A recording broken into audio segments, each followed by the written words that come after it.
Bismillahirrahmanirrahim. Assalamualaikum warahmatullahi wabarakatuh. Alhamdulillahirrabbilalamin. Allahumma salli ala Sayyidina Muhammadin wa ala alihi wa sahbihi wa salim ajmain. Alhamdulillah, kami dari Yayasan Rubatul Khairat Kota Ternate di bawah pimpinan Al-Habib Abdurrahman bin Kamil As-Sagaf. Sementara ini kami lagi membangun gedung pondok pesantren Rubatul Khairat Madrasah Al-Ulya yang sementara dibangun, ya. Gedung lantai 3. Kami sangat membutuhkan dana infak dan sedekah dari jamaah bapak-bapak dan ibu-ibu. Bagi yang mau berinfak untuk melanjutkan pembangunan gedung pondok pesantren, bisa ditransfer di rekening Bank Syariah Indonesia atas nama Yayasan Rubatul Khairat. Nomor rekening 723563956. Terima kasih.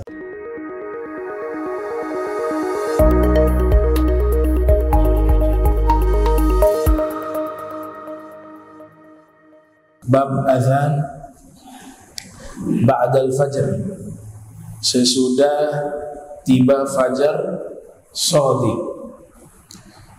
Dari Hafsah menyatakan Rasul sallallahu alaihi wa alihi wasallam apabila beliau i'tikaf, apabila muadzin i'tikaf untuk azan sholat subuh, wa bada subhu sholla rak'ataini khafifataini qabla an tuqamas sholatu, maka muadzin tersebut dia sholat 2 rakaat yang ringan sebelum dipanggil untuk iqamah sholat. Jadi muadzin setelah azan dia sholat sunnah 2 rakaat. Para ulama mengatakan itu juga disebut sholat qobliyah fajar bisa, atau sunnah rakaatil fajri juga disebut dengan sebutan yang sama. Itu keterangan dari Syekh Nawawi Al-Bantini di dalam kitab Nihayatuz Zain. Dan pahalanya sebagaimana dalam hadis Nabi katakan rakaatul fajri khairun minad dunya wa ma fiha. 2 rakaat sebelum fajar lebih baik daripada dunia dan seisi dunia. Khairun ditafdil, lebih baik daripada dunia dan seisi dunia. Tapi harganya itu ketahuannya nanti di akhirat. Babul adzan qabla al-fajr. Bab adzan sebelum fajar. Di sini riwayat dari Abdullah bin Mas'ud dari Nabi sallallahu alaihi wasallam, saya singkat saja, bahwa beliau tidak melarang seorang pun dari kalian, atau azannya Bilal, ya. Azannya Bilal itu tidak menghalangi seorang di antara kalian dari sahur. Artinya ketika Sayyiduna Bilal azan subuh, yang masih sahur silakan lanjutkan makannya, tidak membatalkan puasa. Tapi yang dimaksud di sini azannya Bilal yang sudah dijelaskan bukan azan masuk waktu, tapi azan untuk membangunkan orang tidur atau mengabarkan kepada orang yang sedang itikaf di masjid untuk pulang ke rumah sahur. Jadi azan ini tidak ada lagi, khususnya di tempat kita, ya, di Ternate, itu sudah tidak relevan lagi. Nah, karena azan yang di Ternate ini azan masuk waktu, yang tetap makan batal puasa. Ini riwayat dikisahkan di zaman Rasul, azan subuh 2 kali. Azan subuh yang pertama membangunkan orang untuk tidur, membangunkan orang tidur untuk bisa sahur dan sholat setelahnya, dan mengingatkan orang yang sedang iktikaf untuk pulang ke rumah sahur. Azan yang kedua, azan masuk waktu. Yang azan adalah Abdullah ibni Umi Maktum. Azan yang sekarang, azan Abdullah ibni Umi Maktum. Maka di sini Nabi katakan bahwa azannya Bilal tidak menghalangi kalian daripada sahur. Sesungguhnya dia azan di malam hari untuk membangunkan orang yang tidur atau mengabarkan kepada orang yang sedang berada di masjid untuk kembali pulang ke rumah. Nabi yang terangkan sendiri.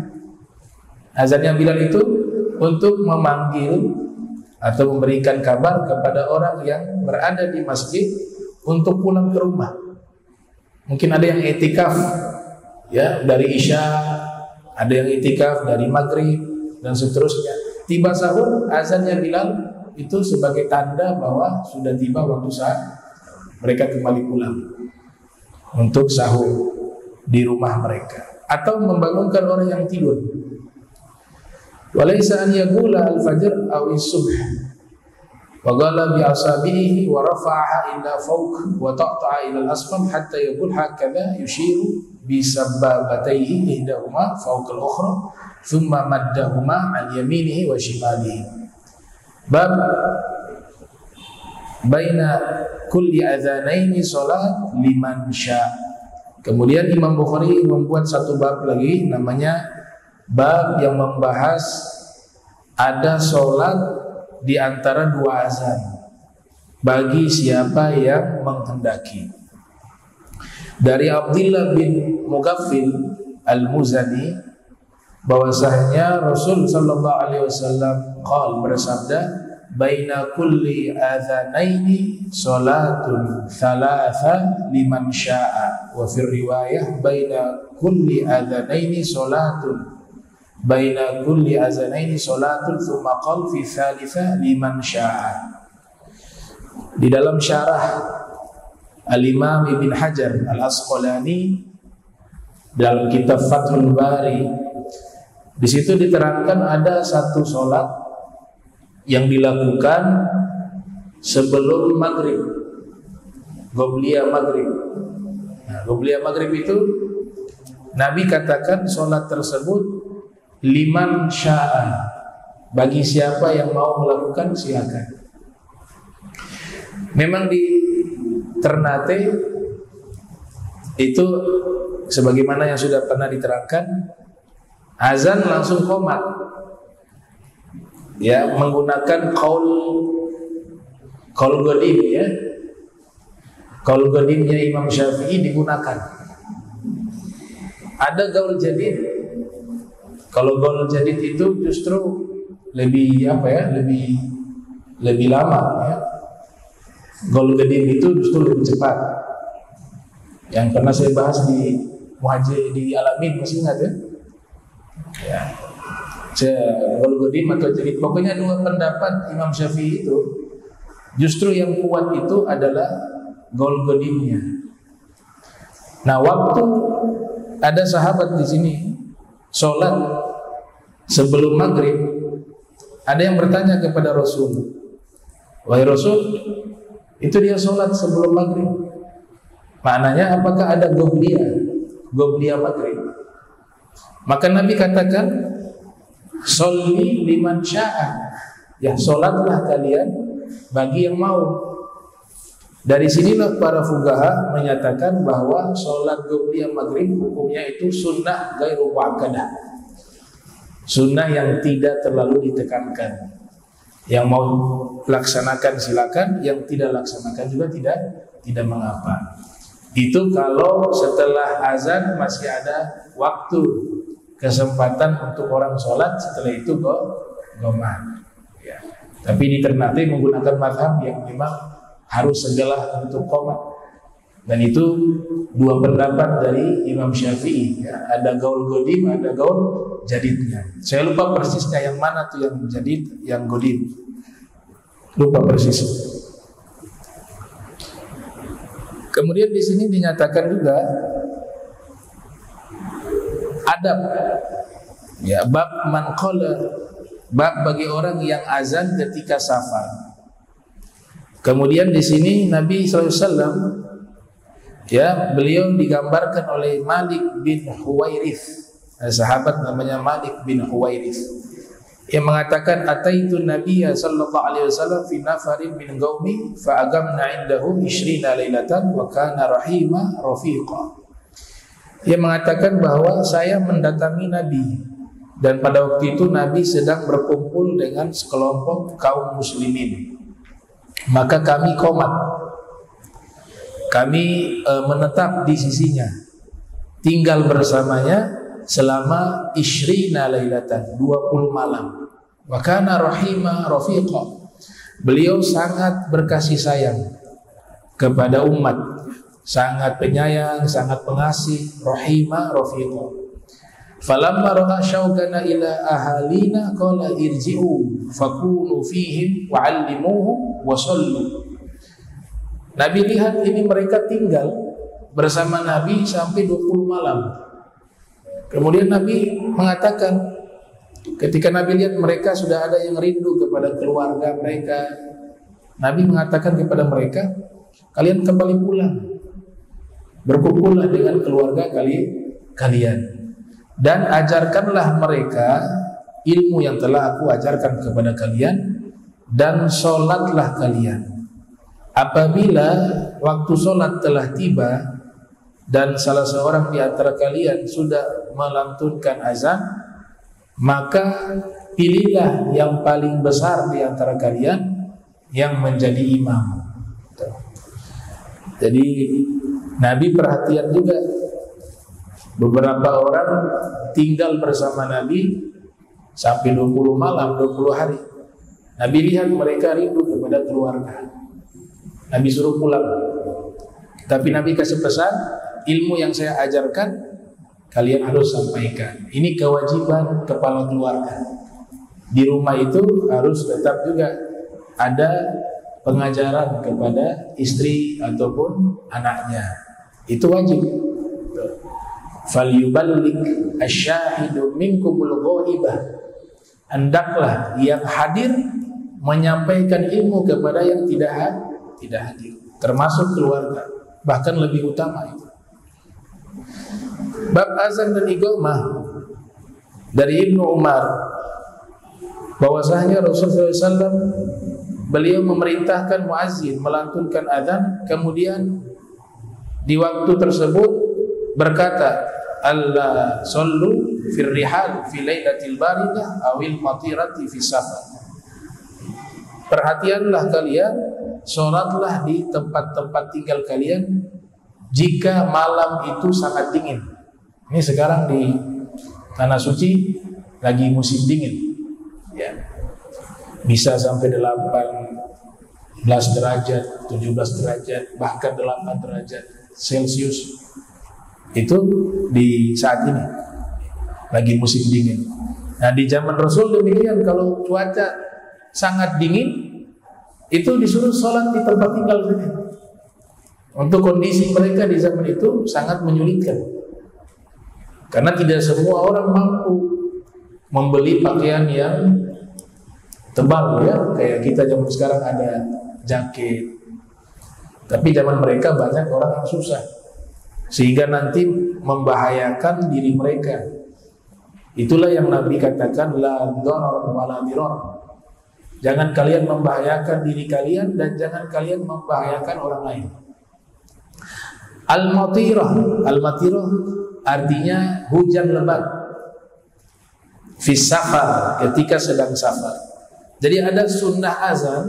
Kalau Imam Syafi'i di dalam kitab Al-Um itu, selesai azan, ini cuaca lagi ekstrim, itu sunnahnya azan tetap. Sekalipun masjid itu udah gak bisa lagi, ada orang mendatangi, ya, ini berbicara konteksnya di zaman Rasulullah SAW. Maka selesai azan ditambah kesunahan Allah sallu fi rihalikum. Hendaklah kalian saat ini sholat di tempat-tempat tinggal kalian. Karena cuaca tidak bersahabat pada waktu itu, ekstrim, sangat dingin dan hujan lebat. Kemudian bab berikut, bab qauli rajuli, bab ucapan seseorang ketika sholat terlewatkan, jadi masbuk, terlambat. Ada adab yang Nabi ajarkan. Jadi kalau kita datang sudah terlambat, imam, makmum sudah sholat, kita datangnya terlambat. Di sini Imam Bukhari buat bab khusus, di mana dikatakan oleh Abi Qatadah, bainama nahnu nusalli ma'an Nabi sallallahu alaihi wasallam idh sami'a jalabah ar-rijal falamma shalla qala ma sya'nukum qalu ista'jalna ila sholati qala fala taf'alu idza ataitumus sholata fa'alaikum bis sakinah fama adraktum fasallu wa ma fatakum fa'atimmu. Jadi sholat sudah dilaksanakan, ada orang terlambat datang sholat, dia berlari dalam masjid untuk bisa mengejar sholat tersebut atau ikut segera bergabung dengan makmum yang pada waktu itu sedang sholat. Ternyata itu menjadi hal yang tidak baik, ya, karena ada suara tergesa-gesa, ya, terburu-buru. Nah, adabnya bukan begitu. Apa kata Nabi? Jangan kalian lakukan hal itu. Kalau terlambat itu waktu sholat, tidak perlu lari. Jalan biasa aja. Jalan biasa aja. Fala taf'alu idza ataitumus shalah fa'alaikum bisakinah. Kalau kalian hendak mendatangi sholat, datanglah dengan tenang, sakinah. Jangan terburu. Fama adraktum fasallu. Kalau kalian jalan dengan tenang sampai di situ, ya sholat yang kalian dapat, imam belum ruku, belum bangkit dari ruku, masih bisa dapat 1 rakaat, maka lanjutkan sholat itu. Tapi kalau datang sudah selesai, imamnya sudah i'tidal misalnya, maka kata Nabi, cukup kalian menanti juga bisa untuk rakaat berikut, kemudian kalian sempurnakan saja, begitu. Jadi di sini Nabi ajarkan adab, gak perlu lari-lari, masuk dengan tenang. Kalau memang dapatnya rakaat yang kita dapatkan waktu itu, ya itu kita bisa ikuti. Tapi kalau kurang kan bisa disempurnakan. Begitu yang diajarkan oleh Nabi Muhammad sallallahu alaihi wasallam. Wa idza uqimatis shalah fala taqumu hatta tarawni. Riwayat yang lain Nabi mengatakan bahwa sesungguhnya apabila sudah iqamah, maka janganlah kalian berdiri kecuali kalian melihat aku. Nah, ini di zaman Nabi. Jadi Nabi itu yang jadi imam hanya Rasulullah di Masjid Nabawi di zaman itu. Kecuali di akhir-akhir, ya, diperintahkan Sayyidina Abu Bakar Siddiq. Tapi secara umum kalau Nabi masih ada di tempat mukim, itu Nabi yang imam. Nah, Nabi katakan di sini, sekalipun sudah qomat, maka jangan kalian berdiri. Sudah qomat sholat, jangan kalian berdiri melaksanakan sholat hingga kalian melihat kedatanganku. Gitu. Ulama memberikan pemahaman di sini. Sunnahnya itu apabila sudah qomat, bukan sudah berdiri berbaris, sudah saf baru qomat, bukan. Itu di 4 mazhab tidak ada. Ya, jadi kita sudah berdiri nih, sudah berdiri saf, baru qomat. Nah, sunnahnya qomat dulu, baru berdiri. Bukan berdiri dulu, baru qomat. Itu dalam mazhab arba. Ada perbedaan sedikit. Kalau mazhab Maliki, seingat saya mazhab Maliki itu kalau sudah ada qomat, yang penting sudah dilafadzkan itu lafaz qomat, dari awal sudah bisa berdiri. Jadi posisinya duduk, kemudian qomat. Awal qomat itu sudah bisa dia berdiri. Atau yang kedua, masih mazhab Maliki, di posisi tengah dari qomat, kemudian dia berdiri. Atau bagian akhir, itu mazhab Maliki. Kalau mazhab Syafi'i, mazhab Hambali, ya ada di lafaz hayya 'alas shalah baru dia bangkit. Syafi'i juga seperti itu kurang lebih, Hambali juga demikian. Tapi semuanya sama dalam satu kesepakatan bahwa qomat itu ketika posisi sedang duduk kemudian qomat baru berdiri, itu kesepakatan yang sama.